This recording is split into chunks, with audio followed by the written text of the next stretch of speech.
අයිබෝවන් කියලා පිළිගන්නවා cooking with Dilani YouTube channel එකට. අද මම හදන්නේ කට්ට කරවල තෙල් දාන්න.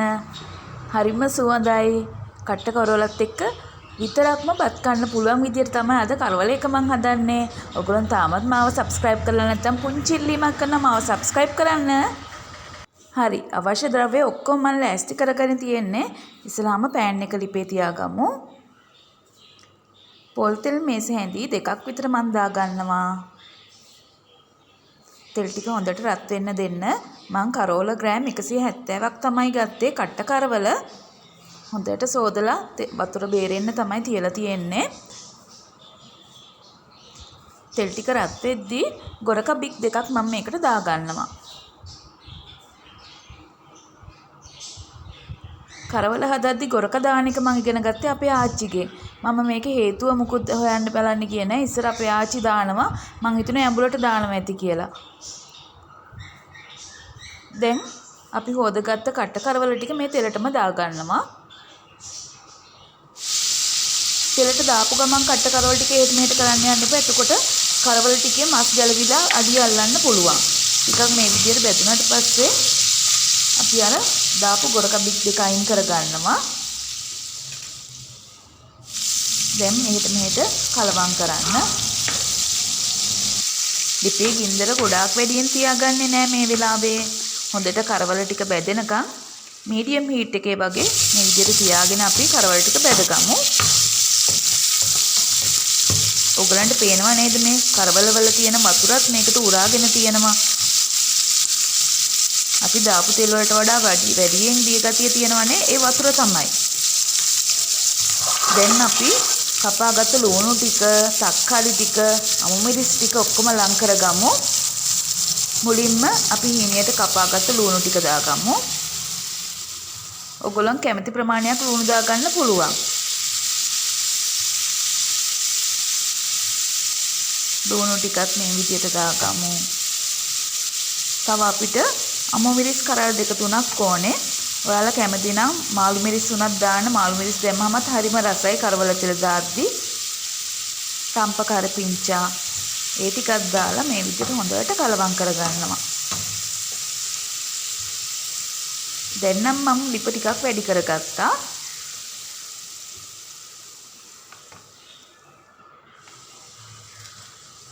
දැන් අපිට කෑලි මිරිස් ඕන වෙනවා. ඔයගලන්ට රස අනුව කෑලි මිරිස් දාන්න. සමහරක් අය කරවල කන්න කැමති වැඩි සැරට නෙමෙයි. තෙලට අරගෙන තෙල් දාලා අරගෙන නිකන් තෙලෙන් වගේ කන්න කැමති. මම නම් ටිකක් වැඩිපුර මිරිස් දා ගන්නවා.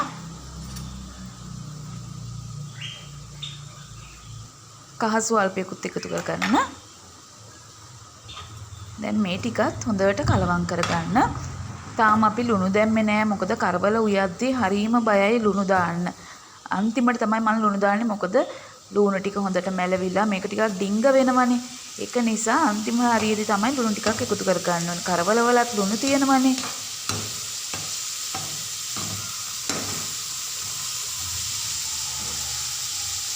හරිම සුවඳයි කට්ට කරවල උයද්දි වටේටම සුවඳ යනවා. හරිම සුවඳයි. කැකුළු හාල් බත් වියලා කරවල තෙල් දාලා පොල් සම්බෝලයක් හදාගත්තා නම් ඔන්න ඔය ටික ඇති අද දවසට.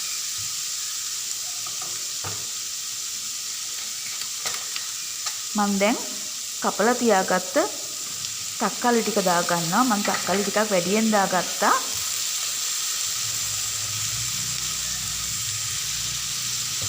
තක්කාලි මම මේ ටිකක් ලොකුවට කපා ගත්තේ. මොකද මේක තැඹිලා එද්දී මේ කෑලි ලොකුවට නෑ. තක්කාලි හොයා ගන්නත් නැතු යනවා. ඒ කියන්නේ වෑංජනයටම එකතු වෙලා තියෙන්නේ. දැන් අපි ටිකක් හොඳට තැම්බෙන්න වහලා තියමු.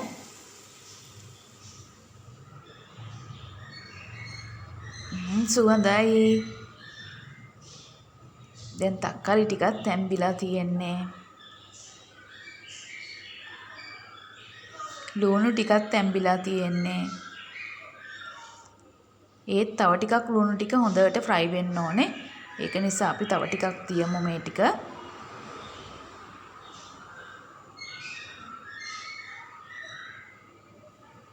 මේ වෙලාවේ ඔයා ලුණු එහෙම බලන්න. ලුණු මදි නම් දාගන්න. ඔයගලන්ට ලුණු ඇති කියලා හිතනවා නම් කරවල වල තියෙන ලුණු ආයෙ දාන්න එපා. මට නම් මදි වගේ මම ටිකක් ලුණු දාගන්නවා.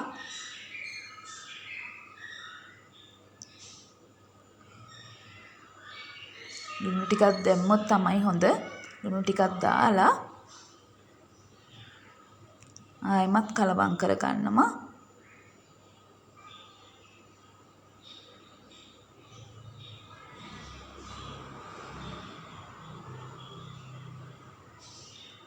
තව ටිකක් අපි මේක හොඳට තැම්බෙනකම් බහලා තියමු. දැන් ටිකක් ලිප අඩු කරා මම. දැන් මේ විනාඩි දෙකකට පස්සේ දැන් තක්කලි හොයාගන්නවත් නෑ නේද මං කිව්වේ. ඔක්කොම එකට ඇඩ් වෙලා තියෙන්නේ. හරිම රසයි, හරිම සුවඳයි.